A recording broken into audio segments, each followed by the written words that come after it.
আমরা মুসলিমরা মানি যে আল্লাহ লিখেছেন কদর অর্থাৎ নিয়তি।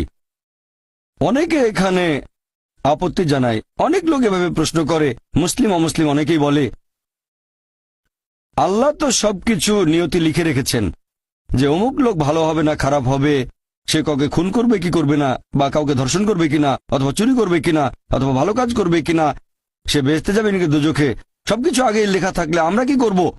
এখানে কার দোষ? যদি কাউকে খুন করি, আল্লাহ আমার কদরে লিখেছেন, আমি খুন করবো আর করে ফেললাম, এই দোষটা কার? দোষ তো আল্লাহর। তাহলে আমাকে দোজখে পাঠানো হবে কেন? আর এটা খুবই লজিক্যাল প্রশ্ন। এই প্রশ্নের উত্তরে বলবো, আমাদেরকে এই কদর বা নিয়তির ধারণা আগে বুঝতে হবে যে আল্লাহ সুবহানাহু ওয়া তাআলা আগে থেকে লিখে রেখেছেন একটা মানুষ কখন জন্মাবে, তারপরে সে কোন দেশে জন্মাবে, কখন মারা যাবে, কোন দেশে মারা যাবে। আল্লাহ পবিত্র কোরআনে বলেছেন সূরা ইসরা অধ্যায় 17 আয়াত নম্বর 14 যে যখন কোন শিশু জন্ম নেয় তার কর্মগুলো আমি তার গ্রীবালগ্ন করে দিই। একজন মানুষের ব্যাপারে আল্লাহ জানেন সে কি করবে, ভালো না খারাপ, সঠিক না বেঠিক, সে বেহেশতে যাবে নাকি দোজখে যাবে। তবে আল্লাহ সুবহানাহু ওয়া তাআলার একটা উদাহরণ দেই।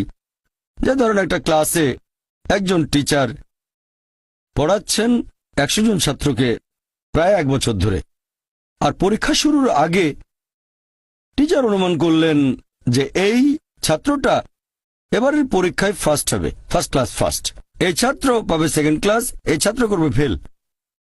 এটা আমি উদাহরণ হিসেবে বলছি। এর কিছুদিন পরে পরীক্ষা হয়ে গেল, প্রথম ছাত্র হলো ফার্স্ট ক্লাস ফার্স্ট, এই ছাত্র সেকেন্ড ক্লাস, আর ওই ছাত্রটা করলো ফেল। এখন আপনাদের প্রশ্ন করি, যে ছাত্র ফেল করেছে সে কি টিচারকে বলবে আপনি বলেছিলেন যে আমি ফেল করব তাই ফেল করেছি? এখানে দোষটা কার? টিচারের নাকি ছাত্রের? কার দোষ? ছাত্রের। টিচার অনুমান করেছেন এই ছাত্রটা বাইরে ঘুরে বেড়ায়, ঠিক মতো ক্লাসে আসে না, সিনেমা দেখতে যায়, এজন্য সে ফেল করবে। ওই ছাত্র মোটামুটি মাঝারি, এই ছাত্র খুব মেধাবী, অনেক পরিশ্রম করে, তাই টিচার পরীক্ষা শুরু হওয়ার আগে অনুমান করেছেন এই ছাত্র হবে ফার্স্ট ক্লাস ফার্স্ট, এই ছাত্র সেকেন্ড ক্লাস, ওই ছাত্র ফেল। তারপর আসলে ওই ছেলে ফার্স্ট ক্লাস ফার্স্ট, এই ছেলে সেকেন্ড ক্লাস, আর ওই ছাত্র ফেল। টিচার অনুমান করেছেন, তার মানে এই না যে দোষটা টিচারেরই হবে।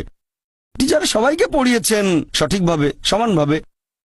একইভাবে আল্লাহ সুবহানাহু ওয়া তাআলার আছে ইলমে গায়েব, তিনি ভবিষ্যৎ সম্পর্কে জানেন।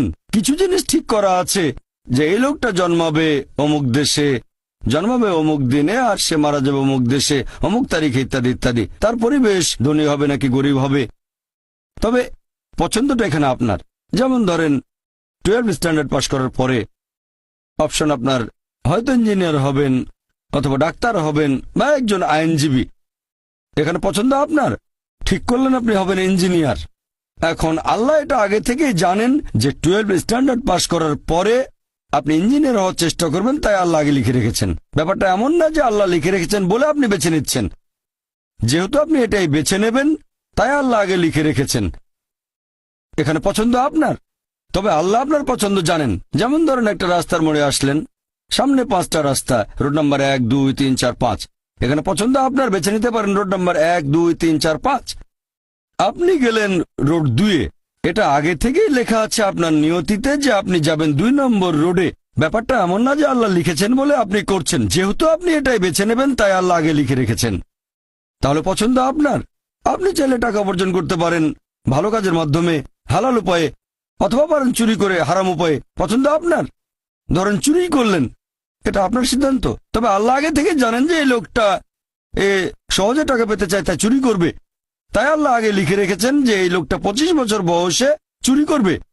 এখানে দোষটা কার? দোষ আসলে আপনার, তবে আল্লাহর আছে ইলমে গায়েব, তাই তিনি আগেই লিখে রেখেছেন। সিদ্ধান্তটা আপনার। আল্লাহ তাআলা মানুষদের দিয়েছেন স্বাধীন ইচ্ছা, আপনি আল্লাহ তাআলাকে দোষ দিতে পারবেন না আপনার পাপের জন্য। যদি আপনি দোজখে যান, যাবেন আপনার পাপ কাজগুলোর জন্য, আর যদি বেহেশতে যান সেটার কারণ হবে আল্লাহ সুবহানাহু ওয়া তাআলার অসীম করুণা। আসলে